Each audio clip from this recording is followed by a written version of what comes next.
আজহার মোল্লা বাগানে ভয়াবহ দুর্ঘটনা। একটা নির্মীয়মান চারতলা বাড়ি ভেঙে পড়েছে। রাত 12টা থেকে 12:30 নাগাদ দমকল মন্ত্রী সুজিত বসু ঘটনাস্থলে উপস্থিত হয়েছেন। উদ্ধার কাজ এখনো চলছে। যারা নিচে চাপা পড়ে রয়েছে তাদের দু একজনের সঙ্গে কথা হয়েছে, তাদের অক্সিজেন খাবার দেওয়া হয়েছে। প্রায় 22 জন আটকে ছিল। মোট 13 থেকে 15 জন উদ্ধার হয়েছে। স্থানীয় হাসপাতালে 7 জন ভর্তি রয়েছে, 2 জন মারা গেছে। ধ্বংসস্তূপের নিচ থেকে আরো মৃতদেহ বের হওয়ার আশঙ্কা রয়েছে। মুখ্যমন্ত্রীর সঙ্গে কথা হয়েছে, যারা মারা গেছেন তাদের পরিবারকে 5 লক্ষ টাকা করে দেওয়া হবে, যারা আহত হয়েছেন তাদের 1 লক্ষ টাকা করে দেওয়া হবে। টালির চালের বাড়ির ওপরে ভেঙে পড়েছে। যারা আহত হয়েছেন তারা একেবারে গরিব মানুষ।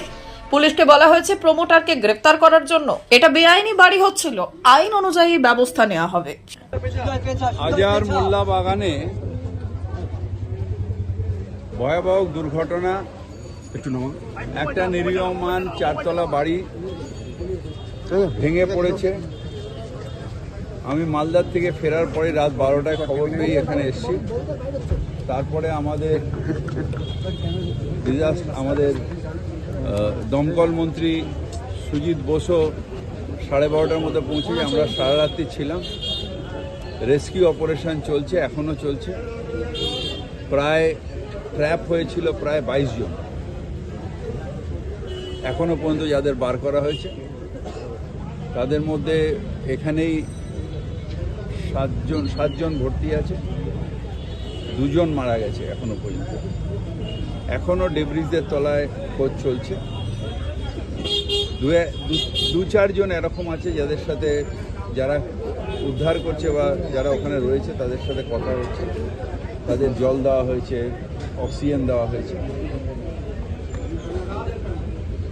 এছাড়া ডেব্রিজের থেকে হয়তো আরও মৃতদেহ বেরোতে পারে। 13 জন উদ্ধার হয়েছে, 2 জন মারা গেছে। যারা মারা গেছেন এক্ষুনি আমার সাথে মুখ্যমন্ত্রীর কথা হয়েছে।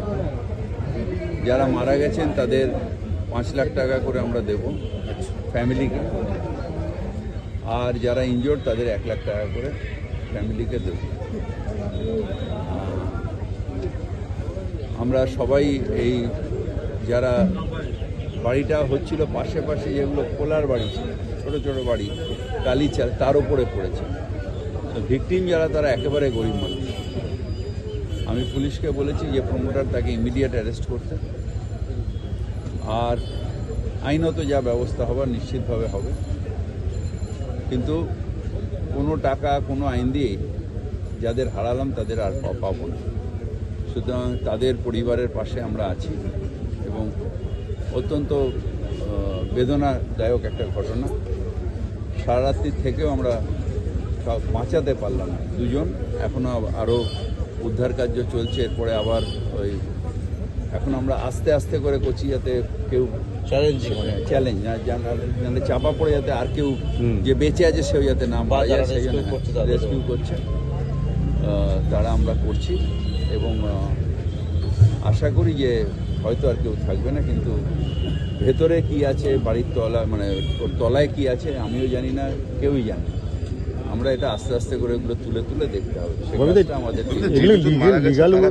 না, এটা লিগাল বাড়ি না, ইললিগাল বাড়ি হচ্ছিল এবং সেই অনুযায়ী আইন অনুযায়ী যা যা ব্যবস্থা নেওয়া সেটা আমরা নেব। এখানে অন্য কোনো বাড়ি সবই নাকি ইললিগাল ভাবে তৈরি হচ্ছে এলাকার মানুষজন আমল থেকে এখন খুব একটা হয় না, কিন্তু বামফ্রন্ট আমল থেকে এটা এখানকার বা আরও কিছু অঞ্চল আছে যেখানে এটা একটা রীতি হয়ে দাঁড়িয়েছে।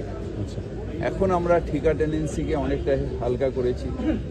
বিএলআরওতে আগে যেতে যেতে পায়ের চটি ক্ষয়ে যেত, তারা পারমিশন পেত না, সেই জন্য ইলিগাল করতো, আমি শুনেছি এসে। সেই জন্য বিএলআরও অফিসটাকেও নিয়ে গেছি কর্পোরেশনে, মানে অ্যাডেড এরিয়ার বিএলআর অফিসটাকে। ঠিকা টেনেন্সিটাকে একেবারে ইজি করে দিয়েছে। যাদের টাকা নেই তাদের মুখ্যমন্ত্রী ঘোষণা করেছেন বাংলার বাড়ি, সেটাও করছি। যেরকম চেতলায় টেতলায় সব G+3 গরিব মানুষের জন্য বাড়ি হচ্ছে, এটা বাংলার বাড়ি করছে। আমরা সব রকম চেষ্টা করি। তারপরে যদি কোন গলিতে কে ইলিগাল করছে এটা আমাদের পক্ষে জানাটা খুব মুশকিল। ব্যুরো রিপোর্ট, উত্তরের প্রহরী।